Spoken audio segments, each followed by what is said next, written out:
आमे वर्तमान रहीचु ढेंकानाल सहर जो गणेश बजार रही मुख्य छकठारे रहीचु कारण सबुबले ये गोटे समस्या देखा जाए पार्किंग समस्या कारण सहर भितर अनेक गुड़े दुकान रही जार पार्किंग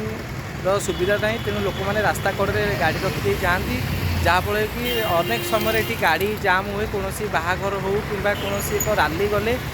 रोड जाम हबार संभावना थाए और रोड जाम होता है। तेणु आम कि सहरवासी अच्छा आम पचारि बुझा यार माने निराकरण केमती करहब जे ट्राफिक व्यवस्था दूर हो पार और जो पार्किंग व्यवस्था दूर हम लोक मैंने सहजरे यातायात करें। आपण परिचय कौन कह जो पार्किंग व्यवस्था समस्या रही ढेंकानाल गाड़ी सब जाम रोचे मुख्यतः जिला प्रशासन पौर प्रशासन दायी कारण एठारे जो बस्ती बासिंदा मैंने दुकान बजार कर चलती से कौन प्रकार पार्किंग व्यवस्था करना जहाँफल कि दुकान को जेकोसी लोकटे आसो किनापर समस्त सामग्री रास्ता उपरକୁ आनिकी डिस्प्ले करफल कि से गोटे प्रकार समस्या अवेयरनेस करने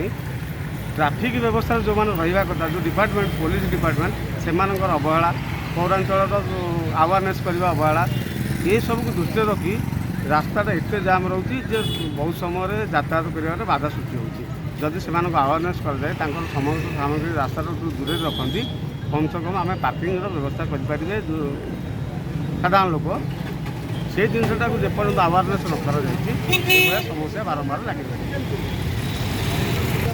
निश्चित रूपे जहाँ आप शुणुते जड़े सहरवासी प्रतिक्रिया देते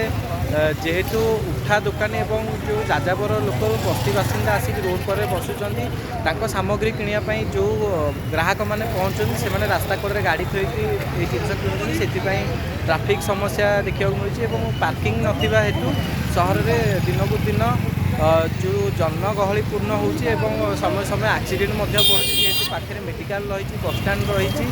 तेणु प्राय समय एଠିकार सब भिड़ देखा मिलूँ तेरे यहाँ पुलिस प्रशासन नजर दबा निहाती आवश्यक रही। ढेंकानाल सहर आशुतोष महापात्र INC समाचार।